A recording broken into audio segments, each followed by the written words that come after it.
Let's talk about your brain on pornography versus real intimacy and how to relearn love and healthy sexuality.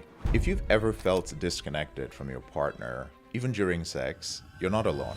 Like many men who are rebooting or recovering from compulsive porn use quietly ask that same question, like, why do I struggle to feel close even with someone I love and care for deeply?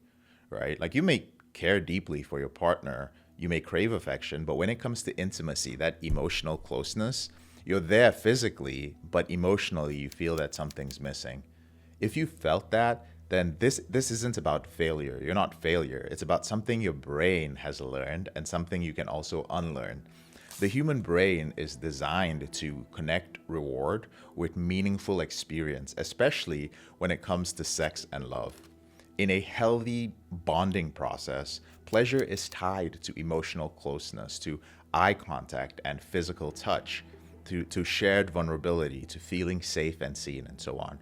But when pornography becomes a regular part of your life, it gradually rewires how your brain experiences arousal. So instead of rewarding presence and connection, your brain starts linking pleasure to novelty and constant variety, to fantasy over reality, to emotional detachment, to control and this one-sided gratification. And over time, this changes your body and how your body and mind respond to real people. But when pornography becomes a regular part of your life, it gradually rewires how your brain experiences arousal. So instead of rewarding presence and connection, your brain starts linking pleasure to novelty and constant variety, to fantasy instead of reality, to emotional detachment, to control, and to a very one-sided sort of gratification. And over time, this changes how your body and your mind responds to real people. So you might begin to notice that maybe you feel less interested in your partner, even though you care deeply for them, or that you rely on fantasy to stay aroused during intimacy, or you find sex with a real person more effortful or less satisfying, or you experience emotional discomfort whenever you're close to somebody. And these experiences can feel confusing, sometimes even painful.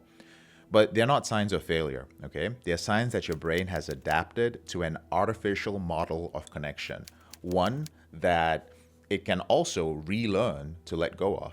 The difference between pornography and intimacy is that pornography simulates connection while real intimacy creates it. Pornography is fast, it is predictable, and it is completely controlled. But real intimacy is slow, it is mutual, and sometimes it is just uncertain, like life. Porn doesn't ask for anything in return, but real intimacy involves emotional presence, it involves trust, it involves openness. You have to grow.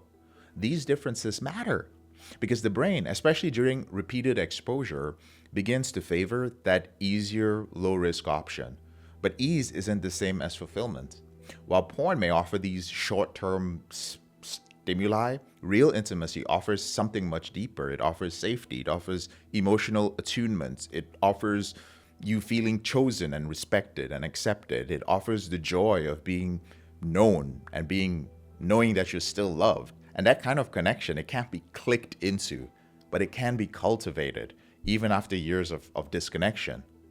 So for many men who have used pornography regularly, the shift towards real intimacy does not happen overnight. In fact, it often follows a very gradual unfolding path. You may feel emotionally numb at first, common. The brain needs time to recalibrate after overstimulation.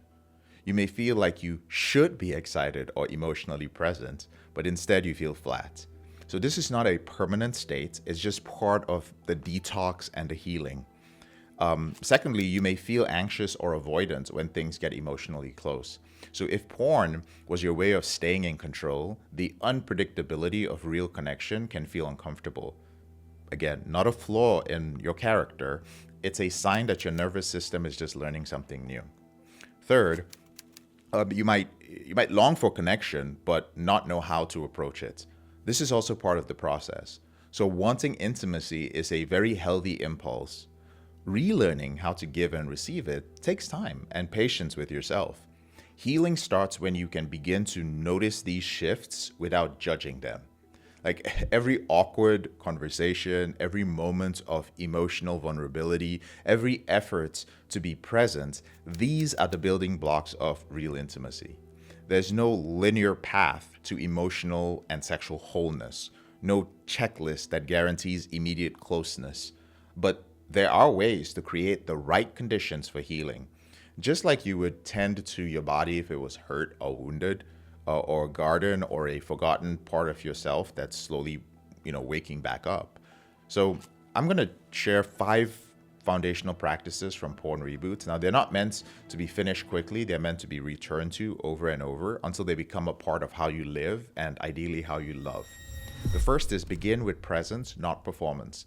So many men enter intimate spaces and you're already carrying a silent weight, like the pressure to perform, to impress her, to get it right. But connection begins not with action, but with attention.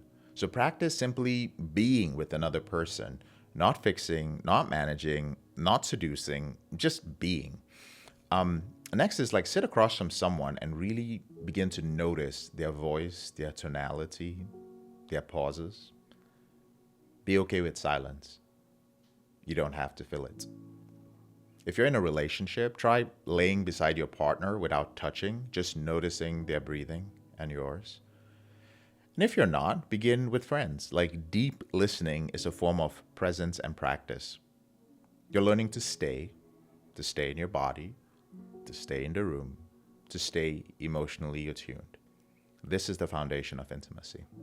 Second is redefine intimacy beyond the finish line. And that means that pornography teaches us that intimacy ends in climax. But real connection teaches us that intimacy actually begins in emotional safety. So if sex feels awkward, if your arousal seems unpredictable, or if you find yourself worrying about performing well, remember that your worth is not tied to how well your body performs. So let intimacy become about a shared experience and not scripted outcomes. So that might mean that, you might have to laugh through awkward moments or pause during sex to talk and hold each other or choose to explore affection, like to touch or massage without the pressure to escalate. And if it feels unfamiliar, then that's okay. You're unlearning something artificial so you can make space for something real. Third is create room for connection without sexual expectations. I know, no sex, right? So when you're rebooting, one of the most important shifts is learning how to value non-sexual intimacy with the opposite sex. And so this might seem subtle, but it's actually deeply healing.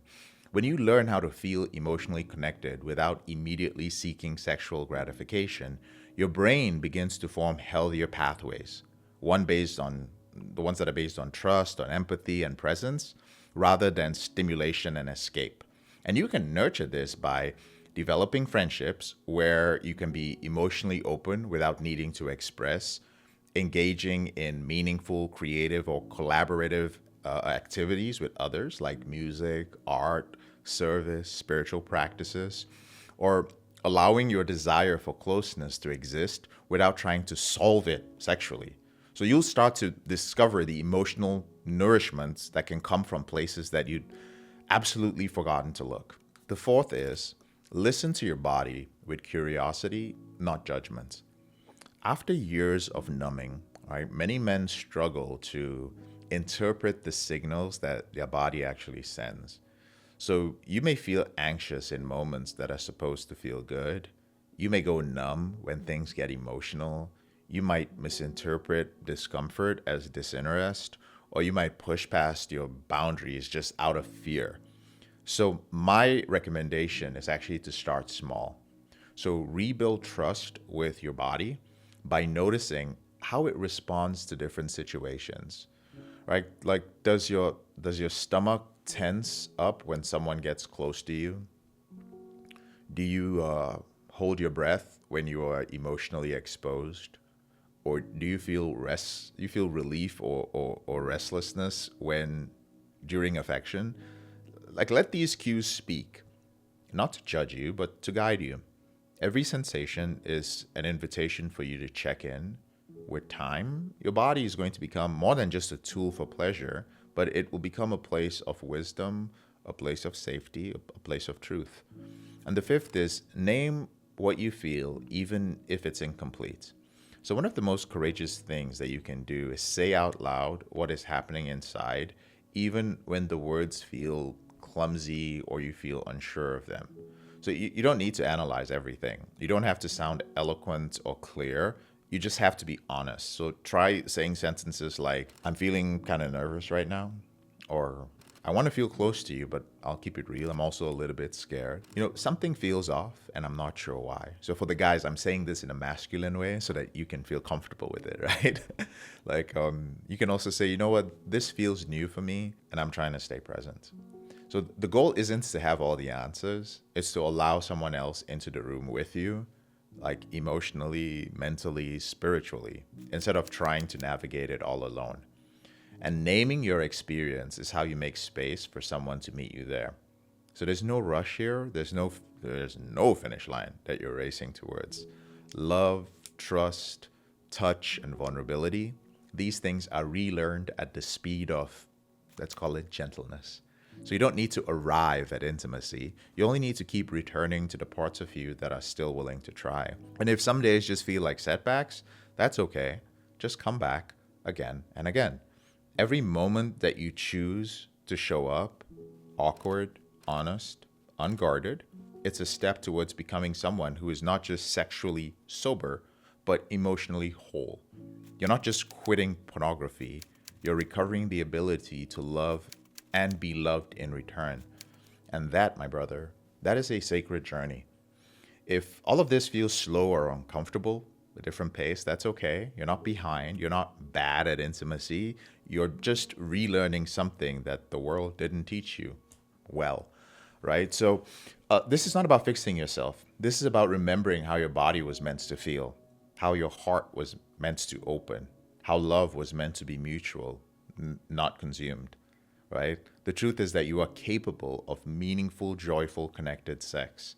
You are capable of emotional closeness that doesn't scare you. You're capable of becoming someone who feels safe, who feels grounded, who feels alive in love. These aren't things you force. They're things you grow into step by step. And the beautiful thing is that you don't have to do it perfectly. You just have to keep showing up.